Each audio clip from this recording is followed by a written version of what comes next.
Hello दोस्तों, मेरे channel में आपका स्वागत है। आज हम देखेंगे साल 1998 में रिलीज हुई एक जापानीज हॉरर मूवी को, जिसका नाम है रिंगू। तो चलिए अब बिना किसी देरी के सीधा चलते हैं वीडियो की तरफ। मूवी की शुरुआत तोमोको और मासामी को दिखाते हुए होती है। मासामी तोमोको को एक स्कूल बॉय के बारे में बता रही थी कि एक लड़का अपनी फैमिली के साथ घूमने गया था और वो लोग आइजू पैसिफिक नाम के एक होटल में स्टे कर रहे थे। वो लड़का घूमने के दौरान टीवी पर चल रहे प्रोग्राम को भी मिस नहीं करना चाहता था, इसलिए वो उस प्रोग्राम को एक टेप में रिकॉर्ड कर लेता है। लेकिन जब वो लड़का उस टेप को प्ले करता है तो उस वीडियो में एक अजीब सी लेडी अपीयर होती है जो कहती है कि तुम 7 दिनों में मारे जाओगे, और लड़का घबरा कर उस वीडियो को बंद कर देता है। और तभी उसका फोन रिंग होता है और फोन पर भी वही लेडी थी जो उसे फिर से वही बात कहती है कि तुम 7 दिनों में मारे जाओगे। और 7 दिनों में वो लड़का सच में मारा जाता है। तोमोको ये कहानी सुनकर थोड़ी डरी हुई नजर आ रही थी और वो मासामी को बताती है कि उसने भी अपने दोस्तों के साथ वो वीडियो देखी थी और वीडियो के खत्म होते ही उनका फोन भी रिंग हुआ था, लेकिन कॉल पर कोई नहीं था। और आज उनका 7वां दिन है। और ये सुनकर मासामी डरने लगती है, लेकिन तभी तोमोको हंसने लगती है क्योंकि वो मासामी को डराने के लिए मजाक कर रही थी। पर तभी उनके घर का फोन रिंग होता है, जिसकी आवाज सुनकर तोमोको डर जाती है और मासामी को बताती है कि उसने सच में अपने दोस्तों के साथ मिलकर एक वीडियो देखी थी। अब मासामी तोमोको की सेफ्टी के लिए वो फोन खुद उठा लेती है और फोन उठाते ही वो जोर जोर से हंसने लगती है क्योंकि फोन पर तोमोको की मोम थी जो उसे कहती है कि उन्हें घर पहुंचने में थोड़ी देर हो जाएगी। और अब तोमोको चैन की सांस लेती है। इसके बाद मासामी बाथरूम में चली जाती है और तोमोको किचन में। तभी वहां पर रखा टीवी अपने आप ऑन हो जाता है, जिसे तोमोको बंद कर देती है। लेकिन जैसे ही वो फिर से किचन में आती है, वहां वो कुछ ऐसा देखती है जिससे उसके चेहरे का रंग उड़ जाता है और उसकी मौत हो जाती है। अब दोस्तों, यहाँ तक की स्टोरी से आप इतना तो समझ ही गए होंगे कि इस मूवी में एक कर्स्ड वीडियो टेप है जिसे देखने वाले की 7 दिनों के अंदर डेथ हो जाती है।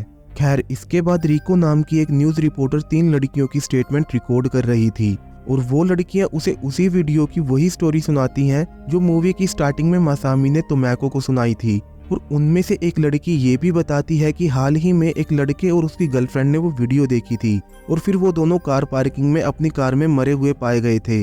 इसके बाद रिको कार में मरने वाले कपल के बारे में रिसर्च करती है और अपने एक साथी को मरने वाली लड़की के स्कूल का नाम पता करने के लिए बोलकर ऑफिस से निकल जाती है। इसके बाद वो अपने बेटे योइची को लेकर अपनी कजन सिस्टर तोमोको की डेथ सेरेमनी में जाती है। वहां पर रिको को उसके साथी का कॉल आता है जो उसे बताता है कि मरने वाली लड़की से एक ही गर्ल स्कूल की स्टूडेंट थी। स्कूल का नाम सुनते ही वो थोड़ा परेशान हो जाती है क्योंकि उसकी कजन सिस्टर तोमोको भी उसी स्कूल में पढ़ा करती थी। इसके बाद वो उस स्कूल के स्टूडेंट से मिलती है जो उसे बताती है कि तोमोको अपने कुछ दोस्तों के साथ एक ट्रिप पर गई थी और वहां पर उन्होंने वो कर्स्ड वीडियो देखी थी और उस वीडियो को देखने वाले उसके सभी दोस्तों की डेथ भी उसी दिन हो गई थी जिस दिन तोमोको की डेथ हुई थी। अगले दिन रिको फिर से तोमोको के घर जाती है और उसे वहां पर एक फोटोग्राफ डेवलपमेंट रिसिप्ट मिलती है जिससे उसे उस शॉप का एड्रेस मिल जाता है जहां तोमोको ने ट्रिप की फोटोग्राफ्स को डेवलप करने के लिए दिया हुआ था। इसके बाद रिको उस शॉप पर जाती है और तोमोको की फोटोग्राफ्स ले लेती है। अब फोटो को देखते हुए उसे पता चलता है कि तोमोको अपने दोस्तों के साथ आइजू नाम के एक होटल में रुकी थी और जिस दिन उन्होंने वो कर्स्ड वीडियो देखी थी उसके बाद से ली गई हर फोटो में उनके फेस डिस्टॉर्टेड नजर आ रहे थे।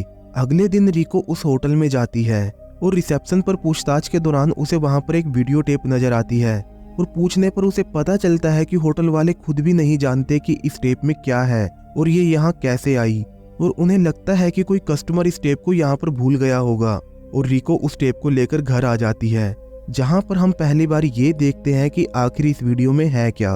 वीडियो की स्टार्टिंग में एक लेडी अपने बालों को कोम्ब कर रही थी, फिर स्क्रीन पर कुछ लेटर फ्लैश होते हैं, फिर कुछ लोग दिखाई देते हैं जो कि जमीन पर रेंग रहे थे, फिर एक आदमी दिखाई देता है जिसका सर एक वाइट कपड़े से ढका हुआ था। इसके बाद एक आंख दिखाई देती है जिसमें साडा नाम रिफ्लेक्ट हो रहा था और लास्ट में एक कुआं दिखाई देता है और वहीं पर यह वीडियो टेप खत्म हो जाती है। टीवी बंद करने पर रिको को अपने पीछे एक घोस्टली रिफ्लेक्शन दिखाई देती है जिसे देखकर वो बहुत डर जाती है और रूम से बाहर जाने लगती है। लेकिन तभी उसे एक कॉल आता है जिसमें उसे कुछ डरावनी आवाजें सुनाई देती हैं। अब रिको समझ चुकी थी कि ये वीडियो कर्स्ड है और बाकी लोगों की तरह वो भी 7 दिनों में मारी जाएगी, इसलिए वो अपनी हेल्प के लिए अपने एक्स हस्बैंड यूजी को बुलाती है।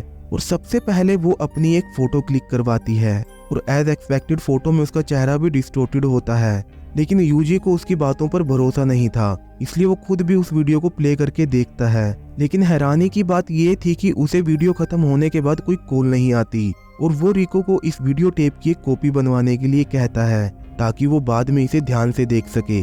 अगले दिन रिको उस टेप की एक कॉपी बनवाकर यूजी के पास जाती है और वो दोनों फिर से उस वीडियो को देखने लगते हैं। और यहाँ पर वो दोनों एक अजीब चीज नोटिस करते हैं कि जिस एंगल से कॉम्ब करती हुई लेडी की वीडियो बनाई गई थी उस एंगल से फोटोग्राफर की रिफ्लेक्शन भी मिरर में दिख जानी चाहिए थी। और ध्यान से देखने से उन्हें पता चलता है कि जो लेटर स्क्रीन पर फ्लैश हो रहे थे वो इरप्शन वर्ड बना रहे थे, जिसका मतलब होता है एक्सप्लोजन या फिर ब्लास्ट। और वीडियो में उन्हें कुछ आवाजें भी सुनाई देती हैं जो हैं फ्रोलिक इन ब्राइन गोब्लिन्स बी थाइन। अगले दिन यूजी और रिको एक लाइब्रेरी में उस लाइन का मतलब ढूंढने की कोशिश कर रहे थे और तभी रिको को एक पुराने न्यूज़पेपर से एम्प्टी मिराहामा में हुए एक इरप्शन के बारे में पता चलता है जिसे एक लेडी ने पहले ही प्रेडिक्ट कर दिया था। अब रिको के पास सिर्फ 4 दिन बचे थे, इसलिए यूजी उसे अपने बेटे योइची को लेकर अपने पेरेंट्स के पास जाने के लिए कहता है ताकि वो उनके साथ समय बिता सके। और वो कहता है कि इससे आगे की इन्वेस्टिगेशन मैं अकेला ही कर लूंगा। अगले दिन रिको योइची को लेकर अपने पेरेंट्स के घर चली जाती है और यूजी उसे कॉल पर बताता है कि जो लेडी वीडियो में कॉम्ब करती हुई नजर आ रही है उसका नाम शिजुको है और ये वही लेडी है जिसने इरप्शन की प्रेडिक्शन की थी और उसने 40 साल पहले एक वोल्केनो में कूदकर सुसाइड कर लिया था। शिजुको ओशिमा आइलैंड पर रहा करती थी, इसलिए यूजी वहां जाकर उसकी स्टोरी जानने का डिसाइड करता है। उसी रात जब रिको की नींद खुलती है तो वो देखती है कि योइची ने वही टेप प्ले कर रखी है, जिसे देखकर रिको डर जाती है और टेप को बंद कर देती है। फिर वो योइची को डांटते हुए पूछती है कि तुम्हें ये टेप कहाँ से मिली। और यहाँ पर योइची एक अजीब बात बोलता है कि मुझे तोमैको ने ये टेप देखने के लिए बोला था, लेकिन तोमैको तो मर चुकी है। अब इसका मतलब ये है कि तोमैको की स्पिरिट अभी भी उनके आसपास है। अगले दिन रिको और यूजी ओशिमा आइलैंड पर पहुंच जाते हैं, जहां उन्हें पता चलता है कि शिजुको की कजन सिस्टर का बेटा और बहू अभी जिंदा है और वो उन्हें मिलने के लिए निकल जाते हैं। और रास्ते में यूजी रिको को बताता है कि शिजुको एक गिफ्टेड लेडी थी और वो फ्यूचर प्रेडिक्ट कर सकती थी और इरप्शन की प्रेडिक्शन के बाद शिजुको पूरे आइलैंड पर फेमस हो गई थी। इसलिए एक प्रोफेसर शिजुको को टोकियो ले गया क्योंकि वो उस पर एक्सपेरिमेंट करना चाहता था, लेकिन इस एक्सपेरिमेंट के दौरान किसी की डेथ हो गई थी, जिसकी वजह से यूनिवर्सिटी ने प्रोफेसर को निकाल दिया और इसके बाद किसी ने भी प्रोफेसर को दोबारा नहीं देखा। इसके बाद वो दोनों एक होटल में पहुंचते हैं जिसे शिजुको की कजन का बेटा इकुमा चलाता है और उन्हें वहां पर वो रूम भी मिलता है जो वीडियो में दिखाया गया था। यहाँ पर रिको इकुमा से शिजुको के बारे में पूछती है, लेकिन वो उसके किसी सवाल का कोई जवाब नहीं देता, जिसकी वजह से वो दोनों निराश हो जाते हैं। अगले दिन यूजी फिर से इकुमा से मिलता है और उसके सामने फ्रोलिक इन ब्राइन गोब्लिन्स भी थाइन बोलने लगता है, जिसे सुनते ही इकुमा के हाव भाव बदलने लगते हैं क्योंकि शिजुको को समुद्र के किनारे बैठने की आदत थी और इकुमा उसे देखकर यही लाइन बोला करता था। इस लाइन का मतलब होता है if you keep playing in the see the monster will come for you. अब इकुमा वहां से उठकर भागने लगता है, लेकिन तभी यूजी उसका हाथ पकड़ लेता है और उसका हाथ पकड़ते ही यूजी को उसकी मेमोरीज दिखाई देने लगती हैं। और यहाँ पर हमें पता चलता है कि यूजी भी गिफ्टेड है और वो किसी को भी टच करके उस इंसान की मेमोरीज को देख सकता है। यूजी को इकुमा की मेमोरीज में दिखाई देता है कि इकुमा ने ही शिजुको के बारे में रूमर्स फैलाए थे क्योंकि वो शिजुको की पावर्स के जरिए पैसे कमाना चाहता था और प्रोफेसर को भी उसने ही फोन करके बुलाया था। और फिर वो एक पब्लिक डेमोन्स्ट्रेशन का सीन देखता है जिसमें वो रिको को भी देख रहा था। तभी वहां पर एक रिपोर्टर शिजुको को फ्रॉड बुलाने लगता है और ऐसा कहते ही उसकी मौत हो जाती है, जिसकी वजह से सब लोग शिजुको को मॉन्स्टर कहने लगते हैं। तभी शिजुको अपनी बेटी साडा पर चिल्लाते हुए कहती है कि क्या इसे तुमने मारा है।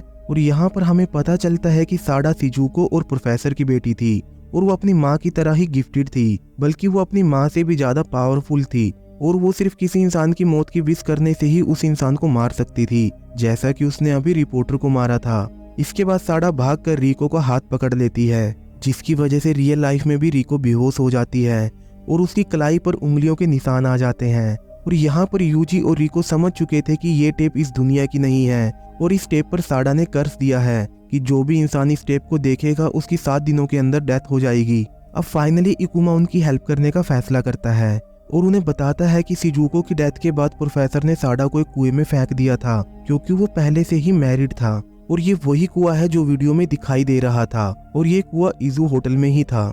इसके बाद यूजी और रिको फैसला करते हैं कि वो लोग साडा के रिमेन्स को ढूंढकर उनका प्रॉपर वे में फ्यूनरल करेंगे, क्योंकि उन्हें लग रहा था कि शायद ऐसा करने से साडा का कर्ज खत्म हो जाएगा।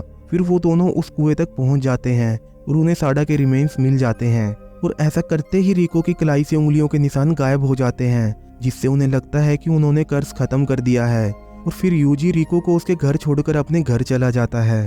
अब अगली सुबह जब यूजी काम कर रहा था तभी उसका टीवी अपने आप ऑन हो जाता है और उसमें वही वीडियो चलने लगती है जिसमें वो साडा को कुएं से बाहर आते हुए देखता है और इसके बाद साडा उसके टीवी से बाहर आकर उसे मार देती है। और जब रिको को यूजी की मौत की खबर मिलती है तो वो सोच में पड़ जाती है कि ऐसा क्यों हुआ कि कर्ज उससे तो खत्म हो गया लेकिन यूजी से नहीं।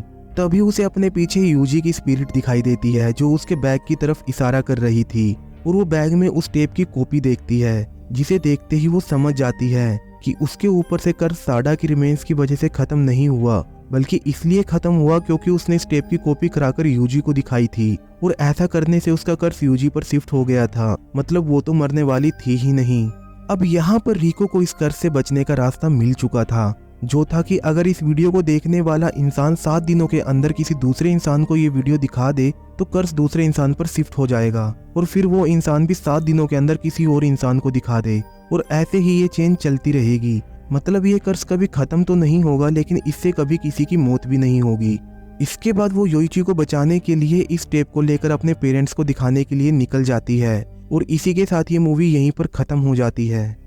तो दोस्तों ये थी रिंगू मूवी की कहानी। उम्मीद करता हूँ आपको पसंद आई होगी। अगर पसंद आई है तो वीडियो को लाइक करें और साथ ही साथ चैनल को सब्सक्राइब करना और बेल आइकन को दबाना बिल्कुल ना भूलें। तो चलिए मिलते हैं अगली वीडियो में एक नई कहानी के साथ। तब तक के लिए बाय बाय।